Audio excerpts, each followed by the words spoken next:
하나님 말씀 봅니다. 하나님 말씀은 로마서 8장에서 보겠습니다. 로마서 8장 31절부터 39절까지 제가 받들어 봉독에 올리겠습니다. 그런즉 이 일에 대하여 우리가 무슨 말하리요? 만일 하나님이 우리를 위하시면 누가 우리를 대적하리요? 자기 아들을 아끼지 아니하시고 우리 모든 사람을 위하여 내주신 이가 어찌 그 아들과 함께 모든 것을 우리에게 주시지 아니게 하겠느냐? 누가 능히 하나님께서 택하신 자들을 고발하리요? 의롭다 하신 이는 하나님이시니 누가 정죄하리요? 죽으실 뿐 아니라 다시 살아나신 이는 그리스도 예수시니 그는 하나님 우편에 계신 자요 우리를 위하여 간구하시는 자시니라. 누가 우리를 그리스도의 사랑에서 끊으리요? 환난이나 곤고나 박해나 기근이나 적신이나 위험이나 칼이랴. 기록된 바 우리가 종일 주를 위하여 죽임을 당하게 되며 도살당할 양같이 여김을 받았나이다 한과 같으니라. 그러나 이 모든 일에 우리를 사랑하시는 이로 말미암아 우리가 넉넉히 이기느니라. 내가 확신하노니 사망이나 생명이나 천사들이나 권세들이나 현재일이나 장래일이나 능력이나 높임이나 깊음이나 다른 어떤 피조물이라도 우리를 우리 주 그리스도 예수 안에 있는 하나님의 사랑에서 끊을 수 없으리라. 아멘. 아멘. 할렐루야. 사랑의 하나님 감사를 드립니다. 오늘도 저희들 사랑 가운데 불러주시고 또 하나님의 말씀 앞에 또 세워주시는 하나님, 오늘 이 시간도 하늘을 여시고 친히 말씀 가운데 임재하여 주셔서 듣는 저들로 하여금 깊은 깨달음 있게 하시고 은혜가 되게 하시고 마음에 위대한 결단인 고백의 시간이 되게 하여 주시옵소서. 오늘도 부족한 종의 입술을 주관하시고 사용하시되 우리 하나님 홀로 영광을 받아 주옵소서. 예수님의 이름으로 기도하옵나이다. 아멘. 아멘. 할렐루야. 우리 한번 옆에 분들하고 인사할 때 이렇게 한번 인사하게. 우리는 반드시 승리합니다. 네. 할렐루야. 승리. 참 좋은 단어 같아요. 우리가 운동선수들이 또 상대들하고 겨루어서 이기면은 승리의 깃발을 날리고 멸류관을 또 목에 또 메달을 또 걸게 되지요. 승리. 근데 우리는 최후의 승리자들이고 우리는 반드시 승리한다는 거 잊지 마시길 바랍니다. 오늘 제목이 여러분의 가슴에 꼭 확신 가운데 새겨지기를 부탁을 드립니다. 오늘 제목의 말씀은 승리할 수밖에 없는 이유라는 거예요. 우리는 승리한다 그렇게 인사를 나눴는데 우리는 승리할 수밖에 없습니다. 자, 종교개혁자 마틴 루터에 대한 이야기인데요. 이 당시의 가톨릭 교회는요, 종교적인 그 교권, 막강한 정치력을 가지고 있었습니다. 대부분의 그 당시 유럽의 이런 가톨릭 교회들이 상당히 그 활성화가 이루어지고 있었었는데 마틴 루터 종교개혁을 했더니 마틴 루터와 더불어 동역을 했던 친구가 있는데 필립 멜랑흐톤이라는 그런 친구입니다. 15살 루터보다도 15살 아래인데도 불구하고 더불어 함께 종교개혁을 이루는데 힘썼던 그런 친구입니다. 루터의 유언에 따르면 비텔벨크 교회의 한 무덤 안에 그도 함께 묻혔다고 합니다. 그런데 마틴 루터는 일종의 행동주의자였어요. 행동주의자였다면은 이 필립 멜랑흐톤은 이론주의자였다는 거예요. 이론주의자. 그래서 루터가 실망하고 좌절할 때마다 그의 친구 멜랑흐톤은 말하기를 당신이 성경에서 발견한 그 진리를 진리라고 확신을 한다면은 그 진리가 반드시 이길 것이라는 것을 믿어야 한다. 믿어야 한다. 멜랑흐톤이 루터에게 루터에게 한 말입니다. 그러면서 격려해주고 용기를 북돋아주고 했다고 합니다. 또 편지를 쓸 때마다 기회가 있을 때마다 멜랑흐터는 마틴 루터에게 성경 한 구절을 통해서 격려를 했고 루터도 이 성경 이 한 구절을 좋아하게 됐다고 하는 그런 얘기가 전해지는데요. 그 말씀이 오늘 본문의 31절에 기록이 되고 있습니다. 31절을 보면은 그런즉 이 일에 대하여 우리가 무슨 말하리요? 만일 하나님이 우리를 위하시면 누가 우리를 대적하리요? 할렐루야. 하나님이 우리를 위하시면 누가 감히 우리를 대적할 수가 있겠느냐? 이 말씀 구절로 격려를 하고 용기를 북돋아줬다는 거예요. 그러다 보니까 루터도 이 말씀을 상당히 좋아하게 됐다고 하는 그런 이야기입니다. 그들은 이 말씀에 근거해서 종교개혁에 대한 승리를 확신을 했고 마침내 종교개혁은 가능할 수 있었다. 루터의 종교개혁 이래 오늘날 개신교가 존재하는 거예요.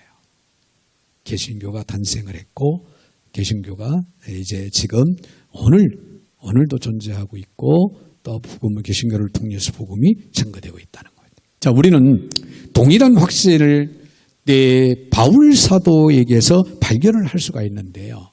바울이 살고 있던 시대 역시 로마의 막강한 정치력이 세계를 지배하고 있던 때였습니다. 그럼에도 불구하고 당신의 조그마한 거인, 사도 바울은 키가 아주 작고 왜소한 그런 가운데 있었지만은 그런 바울 사도는 그 세계를 복음으로 바꿀 것이다. 복음으로 바꿀 것이다 라고 하는 가능하다고 믿고 복음의 사역을 위해서 그는 생명 바쳐서 뛰어들었고 헌신을 했다. 오늘 37절에 있는 말씀을 보면 이런 말씀이 기록이 되죠. 그러나 이 모든 일에 우리를 사랑하시는 이로 말미암아 우리가 넉넉히 이기느니라. 바울 사도는 하나님의 사랑으로 말미암아 우리는 넉넉히 이기고도 남는다는 거죠. 그런 확신 가운데 사도 바울은 복음을 통해 세계를 바꾸자. 그래서 로마를 중심으로 소아시아에 있는 많은 나라들에게 찾아가서 복음을 증거하고 편지를 통해서 그들에게 복음을 증거했어요.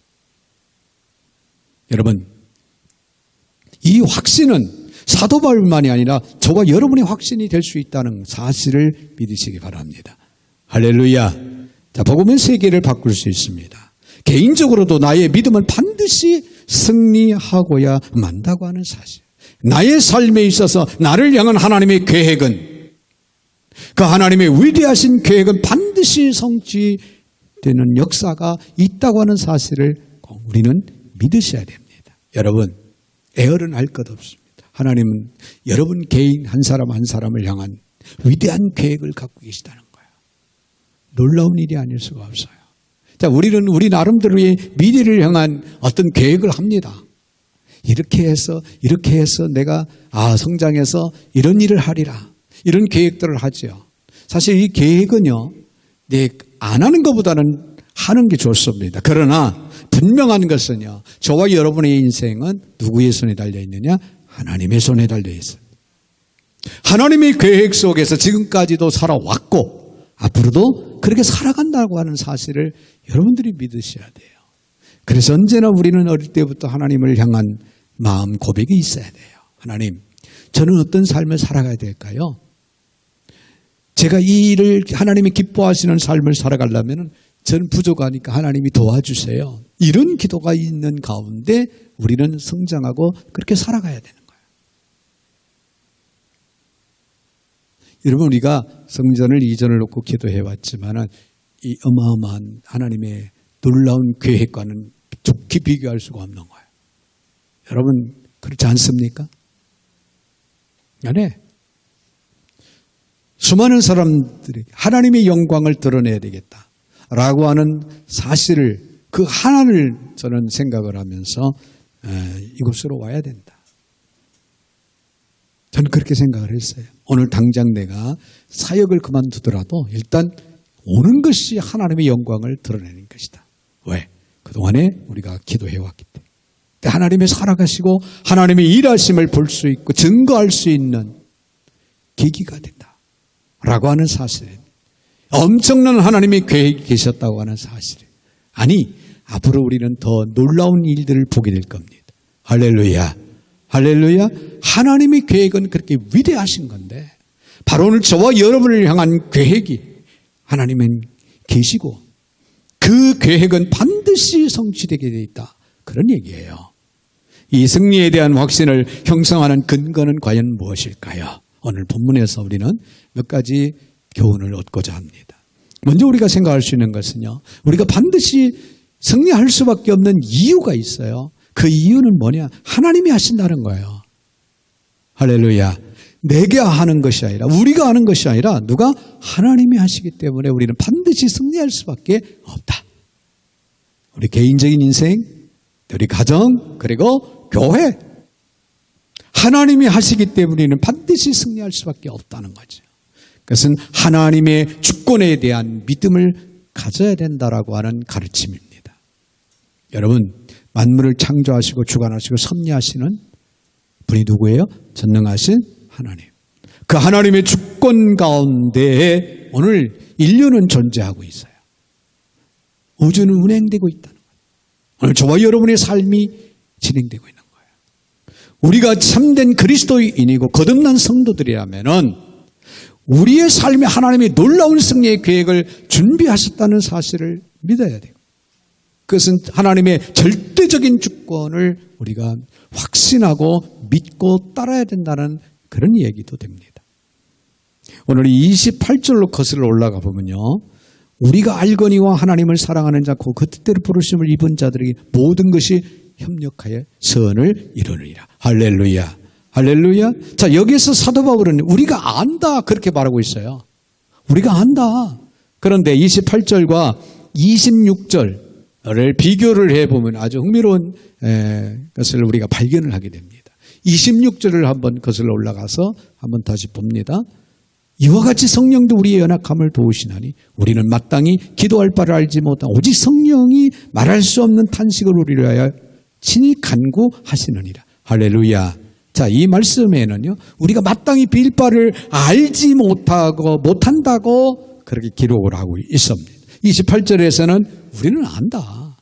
그리고 26절에서는 우리는 빌 바를 알지 못한다. 자, 우리는 우리의 현재나 미래를 알지 못할 뿐만 아니라 우리가 알 수 없는 상황들이 우리 인생에는 너무나도 많습니다.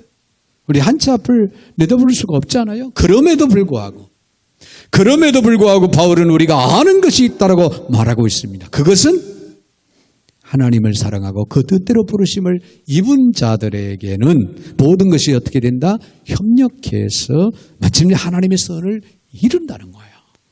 할렐루야, 할렐루야. 자, 여기서 모든 것이 협력해 선을 이룬다. 이 말할 때 선이라고 하는 것은 무엇을 의미할까요? 그냥 모든 것이 잘 되는 것? 아니에요. 그런 말이 아닙니다. 그 정체를 29절에서 이렇게 밝힙니다. 하나님이 미리 자들을 또한 그 아들의 형상을 본받게 하기 위하여 미리 정하셨으니 이는 그로 많은 형제 중에서 맏아들이 되게 하려 하심이니라. 할렐루야. 자, 선을 이룬다고 하는 해답은요, 한마디로 하나님의 형상을 본받게 하는 것이라는 그런 얘기예요. 즉 그리스도의 인격을 담게 한다, 그런 얘기입니다. 다시 말해서 예수님을 본받는 것이 하나님이 우리를 위해서 준비해 놓으신 최고의 선이다. 믿으시면 아멘. 할렐루야. 이것은 반드시 성취되어야 되고 성취될 수밖에 없다는 거예요. 여러분, 그러면 우리는 어떤 삶을 살아가는 거예요? 그리스도를 닮아가는 삶을 살아가는 거예요. 오늘도 내일도 계속해서 그리스도를 닮아가는 삶을 우리는 훈련하고 노력하고 힘쓰고 애쓰는 가운데 그런 삶을 살아가고 있는 거예요. 근데 어제와 오늘이 다른 우리들의 영적인 모습, 작년과 올해가 다른 우리들의 영적인 모습, 뭐가 달라요? 그리스도를 닮아가는 삶이 달라졌다는 거죠. 작년까지 말은 우리가 걸음마하는 이 그런 영적인 삶을 살았다면 이제는 일어나 걷고 뛰기도 하는 그런 영적인 성숙함으로 성장해 간다면 우리 인생은 지금 바르게 하나님의 계획과 섭리 가운데 우리는 살아가고 있는 거예요. 여러분, 작년에보다도 올해 얼마나 많은 수익성을 이루어서 많은 재산을 확보할 것인가? 노네. 하나님 앞에서는 아무것도 아니에요. 하나님이 계획하신 가운데 주시려면 하루아침에 우리에게 엄청난 기적을 통해서 하나님의 축복을 하실 수도 있는 그런 능력의 하나님이십니다. 할렐루야. 할렐루야. 그렇기 때문에 오늘 저와 여러분들은 하나님이 하시는 그 일, 즉 우리를 하나님을 닮아가는 그리스도를 닮는 인격을 형성해 나아가는 그런 삶의 목표를 두고 살아간다고 하는 건 매우 중요한 거예요. 기독교적 교리적으로 말하면 영화의 순간을이라 그렇게 말을 할 수가 있는데 오늘 본문의 30절을 봅니다. 또 미리 정하신 그들을 또한 부르시고 부르신 그들을 또한 의롭다 하시고 의롭다 하신 그들을 또한 영화롭게 하셨느니라. 할렐루야. 자, 여러분, 예정은 성도들이 출생하기 전에 창세 전에 이미 하나님이 우리를 예정 가운데 우리를 택하신 걸 믿으셔야 됩니다. 할렐루야. 그것이 우리 장로기에서 말하는 예정론이에요. 오늘 저와 여러분들은요, 이미 여러분이 태어나기 전부터 하나님이 하나님의 백성 자녀로 예정 가운데 선택을 한 거예요. 그리고 때가 돼서 우리를 부르신 거예요. 어떤 사람은 태어날 때부터 아예 그냥 태어날 때부터 부모님의 신앙으로 또 세워져서 신앙생활을 하는 사람도 있고, 어떤 사람은 초등학교 때 부름을 받고, 또 어떤 사람은 고등학교 때 부름을 받고, 어떤 사람은 대학교 다닐 때, 아니면 어떤 사람은 이제 결혼을 하고 나이가 들어서, 또 어떤 분은요 늦지막하게. 저희 아버님 같은 경우는 이제 오래전에 67세에 하나님의 부르심을 받고 돌아가셨는데, 그때 그랬어요. 몸이 아플 때 예수님을 영접하고, 그리고 세례를 받으시고, 그리고 하나님의 부르심을 받고 하나님 나라에 갔어요. 네, 평소에는 예수 신앙생활을 하지 않았던 분이에요. 근데 마지막에 막판에 예수님을 영접하고 하나님의 부르심을 받고 하늘나라에 가셨어요. 그러나 불러주시고 부르신 사람들로 하여금 그리스도를 구주로 믿게 해서 의롭다고 하신 섭리는 성도의 현재 삶에서 이루어지는 구원의 과정입니다. 이 의롭다 하심을 통해서 옛 죄를 모두 사해 주시고 그리스도처럼 의로운 자로 여겨서 그들로 더불어 교제하게 하는, 화목의 교제를 이루게 하시는 하나님의 뜻을 우리는 알 수가 있습니다. 또한 의롭게 하신 그들을 또 어떻게 하시냐? 영화롭게 하시는 구원의 섭리에도 성도의 현재와 미래를 동시에 영화롭게 만드는 의미가 있다고 하는 것을 우리는 믿으시기를 바랍니다. 즉 하나님은 성도를 이 세상에서 사는 동안 점점 그리스도를 닮아가는 거룩한 존재로 만들어 가신다는 거예요. 만들어 가신다. 그래서 29절을 다시 한번 보면은 하나님이 미리 아신 자들을 또한 그 아들의 형상을 본받게 하기 위하여 미리 정하셨으니 이는 그로 많은 형제 중에서 맏아들이 되게 하려 하심이니라. 할렐루야. 바로 이 과정을 성화라고 부릅니다. 이 성화의 과정을 거쳐야만 영화에 이르는 그런 결과를 이룰 수가 있어요. 영화는 영원한 안식, 천국에 들어가서 하나님과 영원한 안식을 누리는 그날에 이루어지는 그런 과정, 영화. 그러므로 하나님의 구원 섭리는 예정, 또 소명, 부르심이죠. 그리고 칭의는 하나님의 아들 자녀다. 성화, 변화의 역사, 영적으로 완전히 변화의 역사를 이루어서 하나님 앞에 부끄럼 없이, 흠 없이, 티 없이 설 수 있는 성화, 그리고 영원한 천국에 들어가서 하나님과 영원한 안식을 누리는 영화의 단계로 이루어진다 하고 하는 것을 우리는 기억을 하시기를 바랍니다. 이것은 마치 연결된 은혜의 사슬과도 같아요. 이 일을 하나님께서 성령을 통하여 오늘도 지금도 역사하시고 계시다고 하는 사실을 우리는 믿어야 됩니다. 할렐루야. 그러므로 우리는 승리할 수밖에 없는 이유가 바로 여기 있는 거예요. 오늘 저와 여러분은 반드시 승리한다고 하는 사실을 믿으시기를 바랍니다. 그런가 하면 더 나아가서 하나님이 주신다는 거예요. 하나님이 하실 뿐만 하나님이 주신다. 우리가 승리할 수 있는 또 다른 이유가 바로 하나님의 선물을 믿기 때문에 그래요. 선물, 그 선물은 누가 주십니까? 하나님이 주십니다. 하나님 우리의 고통과 실패를 경험하는 동안에 우리에게 있어야 할 진정한 필요를 그의 선물을 통해서 반드시 채워주시고야만 한다고 하는 오늘 본문의 32절을 봅니다. 32절. 네, 자기 아들을 아끼지 아니하시고 우리 모든 사람을 위하여 내주시니가 어찌 그 아들과 함께 모든 것을 우리에게 주시지 아니하겠느냐. 할렐루야. 네, 우리가 승리할 수 있는 바로 또 다른 이 하나님의 선물이 바로 여기에 있습니다. 하나님이 우리에게 주신 선물 가운데 가장 값진 선물은 예수님, 예수 그리스도입니다. 할렐루야. 네, 여러분 5집안에 5 아들이 있었다고 합니다. 그런데 아주 절친이 있었어요. 그 5 아들의 아버지가 절친이 있었는데 그 절친은 아들이 없어요. 자녀가 없었어요. 근데 옛날 같으면은 대가 끊어진다고 하면 아주 무슨 벌 받은 그런 가정으로 생각할 정도로 대를 이어간다고 하는 걸 그렇게 중요시 여겼어요. 근데 한 집에는 아들이 5 있고 한 집에는 아들이 하나도 없는 거예요. 그러니까 그 절친이 내 친구한테 말을 했어요. 나에게 아들 하나만 줘라. 5 중에서 누구도 좋으니까 아들 하나만 양자로 나한테 허락을 해줘라. 그러니까 넌 절친이니까 그거 못해? 그래 알았어. 5이나 되는데 하나 줄게. 그러고는 집으로 돌아갔습니다. 네, 부인하고 상의를 해보니까 부인은 펄쩍 뛰는 거예요. 눈에 누워도 아프지 않는 내 아들들을 누구한테 준다는 거냐. 말이 안 된다. 그 말을 듣고 밤새 잠을 못 자며 고민을 하면서 고심을 하는데 생각을 해봤습니다. 첫째 아들을 생각해 보니까 장남이라서 이거는 안 돼요. 대를 이어가는 장남이라서 줄 수가 없다. 둘째 아들을 보면 제일 똑똑하고 지혜로운 아들이야. 이거 줄 수가 없어요.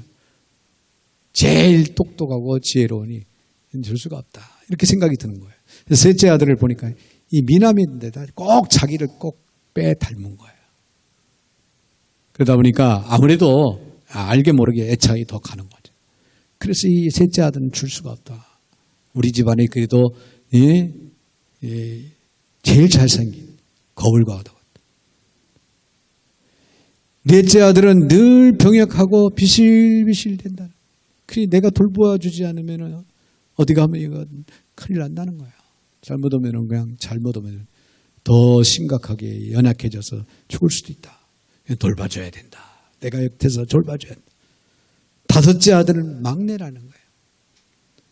막내는 언제나 귀엽기도 하지만은 가장 안쓰럽게 보이잖아요. 그러니까 줄 수 없다. 가만히 생각해 보니까 5 아들 중에서 줄 만한 아들이 하나도 없어요. 모두 안 된다는 거죠. 여러분, 하나님께서는요, 독생성자, 예수 그리스도가 한 번 독생자였는데 그 독생성자를 우리 인류를 위해서 우리의 죄를 위해서 내어주셨어요. 앞뒤를 보지 않고 물불을 가리지 않고 내어주셨어요. 하나님의 그 사랑을 깊이 깨닫게 하는 그런 이야기입니다. 바울 사도의 고백을 한번 다시 들어봅시다. 32절을 자기 아들을 아끼지 아니하시고 우리 모든 사람을 위하여 내주시니가 어찌 그 아들과 함께 모든 것을 우리에게 주시지 아니하겠느냐. 할렐루야. 근데 이 구절에서 나타나는 논리를 가리켜 보다 큰 것에부터 작은 것으로의 전환이라고 그렇게 말합니다.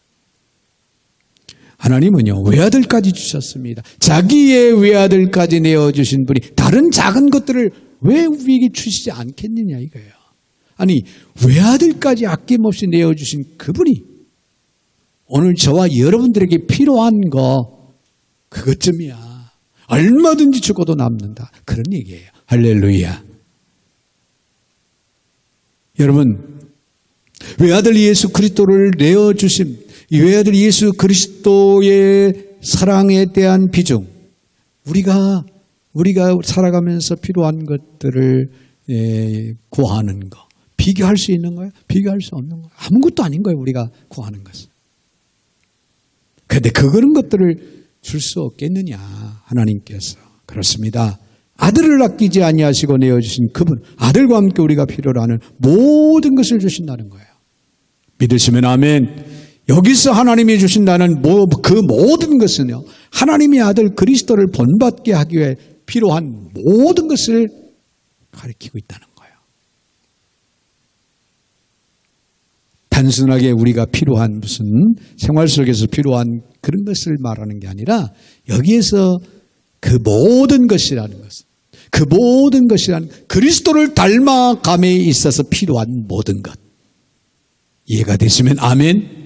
예수님을 닮기 위해서 필요한 모든 것, 어떤 것일까요? 하나님이 원하시는 사람이 되기 위해서 필요한 모든 것은요, 사랑, 희락, 그리고 화평과 오래 참음과 자비와 양선과 온유와 충성과 절제다 라고 하는 그런 얘기예요. 할렐루야.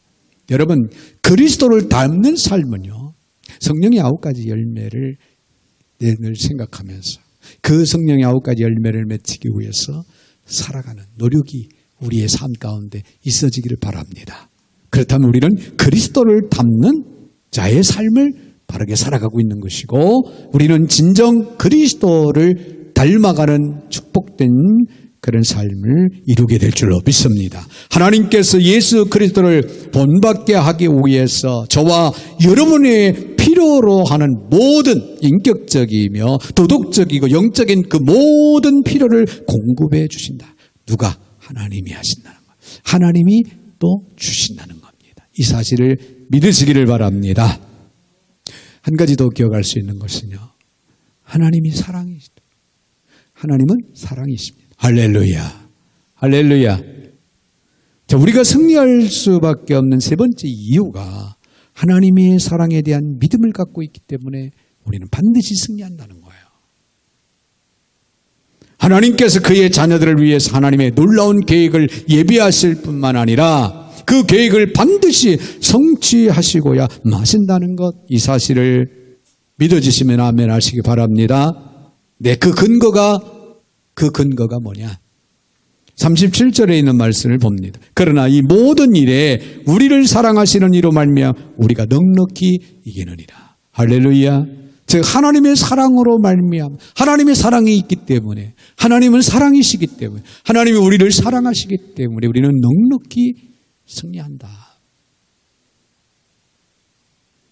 여기서 바울이 우리가 넉넉히 이길 수 있다고 말하는 당당한 그 고백의 근거, 모든 일에 우리를 사랑하시는 이로 말미암아요. 여러분, 여러분의 평생에 이 말씀을 마음에 두고 살기를 주의 이름으로 축원을 드립니다. 하나님이 나를 사랑하고 계시기 때문에 나는 넉넉히 이긴다. 나는 승리의 삶을 살 수밖에 없다. 나는 축복된 삶을 살아가게 된다. 이런 확신 가운데 날마다 입술에 고백이 이루어지기를 바랍니다. 그분이 우리를 사랑하시기 때문이라는 거예요. 그분의 사랑은 영원한 거예요. 변화점이 없어요. 그리고 조건이 없어요. 무조건적인 사랑. 할렐루야. 얼마나 감사합니까? 얼마나 감사해요. 우리가 이사를 하더라도요, 집을 살려면은 그 집값이 나가는 돈을 지불해야 돼요.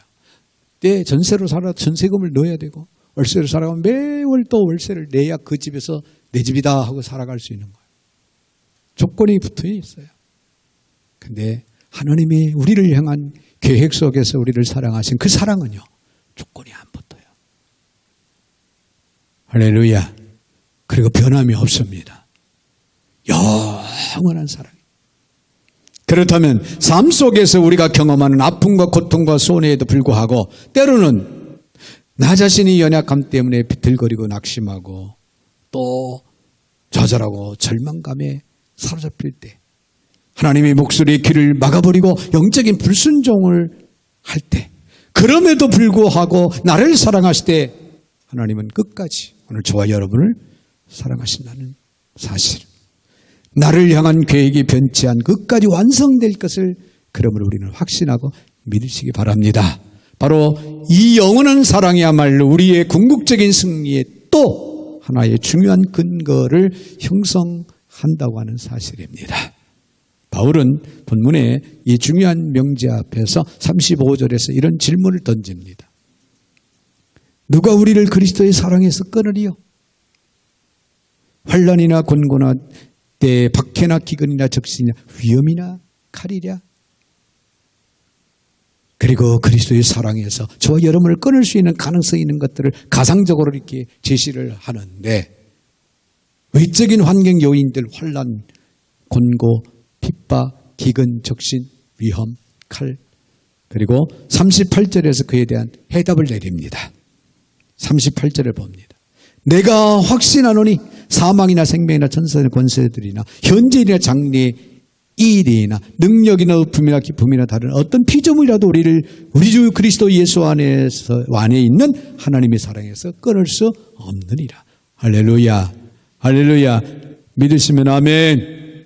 여러분, 우리의 생존을 위협하는 어떤 사건도, 우리를 공격하고 위협하는 어떤 존재도, 우리가 경험하고 있는 어떤 일도, 하늘 아래 어떤 피조물도 그분의 사랑에서 우리를 끊을 수 없느니라는 거예요. 세상에 학박사를 가지고 있고 재력을 가지고 있고 권력을 가지고 있다고 해도 우리를 가로막을 자가, 우리를 하나님의 사랑에서 우리를 끊을 자가 아무도 없느니라. 여러분, 오늘도 하나님은 저와 여러분을 향한 변함없는 사랑으로 오늘도 우리를 사랑하신 것을 믿으시길 바랍니다. 그 사랑을 가로막을 자가 없어요. 그 사랑을 끊을 자가 없다는 거예요. 세상에 그 무엇도요. 핵폭탄이 있다 할지라도 그것이 하나님이 우리를 향한 그 사랑을 가로막을 수가 없고 끊을 수가 없다는 거예요. 우리를 향한 하나님의 사랑을 알 때 우리는 소망 갖게 되는 것이고 우리는 승리하는 삶을 반드시 살아가게 될 줄로 믿습니다. 이런 얘기가 있어요. 어떤 사업가가 자기 아들을 경비행기에 태워서 여행을 시켰습니다. 그런데 그 경비행기가 사막 위를 지나가다 그만 추락을 하고 맙니다. 오늘 사랑하는 아들들 잘 들어봐요. 아들이 아는 사람, 딸도 마찬가지예요. 자녀라면은 다 똑같죠. 근데 이야기 속에서는 이제 아들이 등장을 합니다. 그런데 그 경비행기가 추락을 해요, 사막에서. 나중에 수색대가 자네를 찾아보니까 경비행기가 불타버린 자네가 발견되고, 그리고 그 비행기를 조종했던 조종사가 그만 화염에 불타서 죽고 말았어. 그런데 그 사업가의 아들은 보이지 않는 거야. 실종된 거야.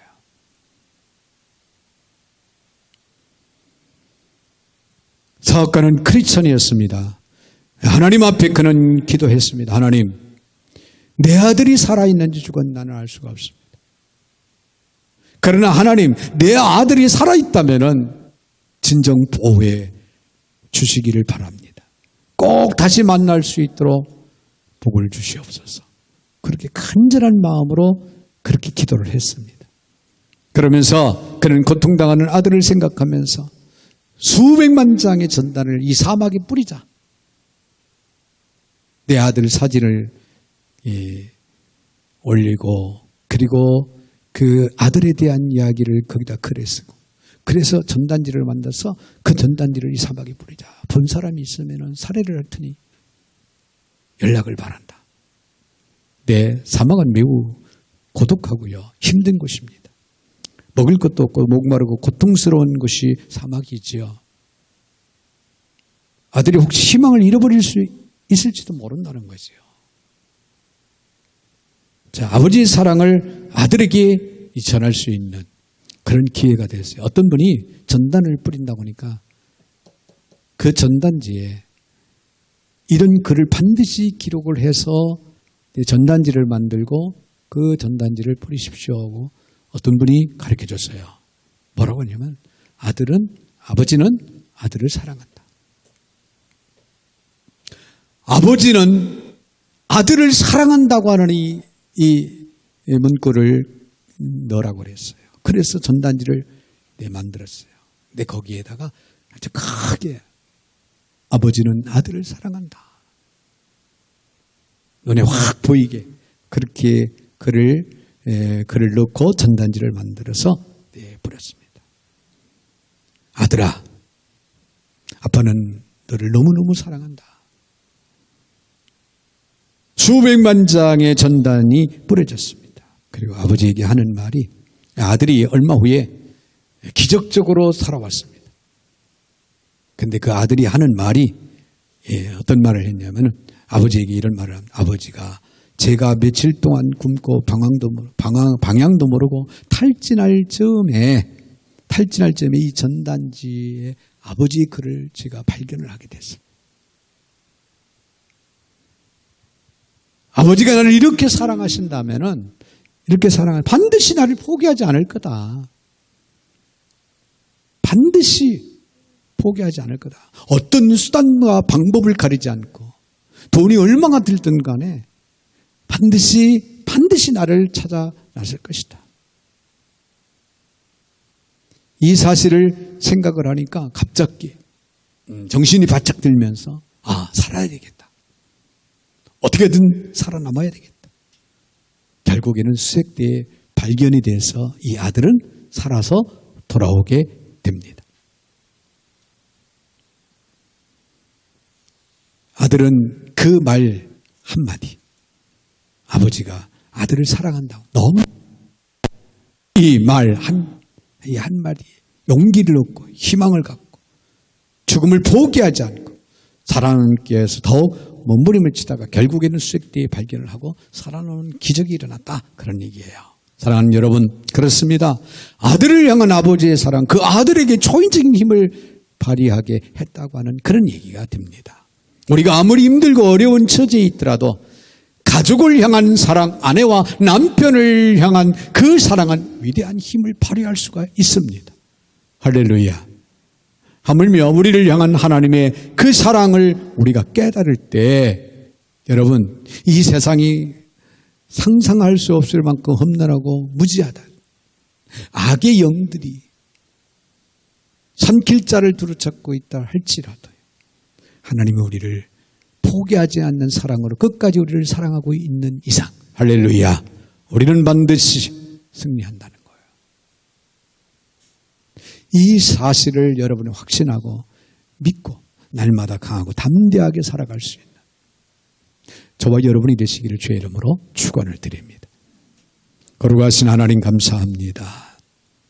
오늘 복되고 거룩한 날 주의 날에 저희들 불러주시고 또 주 앞에 엎드려 예배하며 또 귀한 말씀을 받게 하시니 감사를 드립니다. 이 험난한 이 세상을 우리 인생을 살아감에 있어서 저들은 연약하고 부족할 때로는 좌절하고 낙심하고 인생의 삶의 회의를 느끼며 또 포기 상태까지 이를 수 있는 그런 상황을, 그런 인생을 우리가 살아가고 있지만 우리를 향하신 하나님의 그 위대한 계획 속에 하나님은 우리를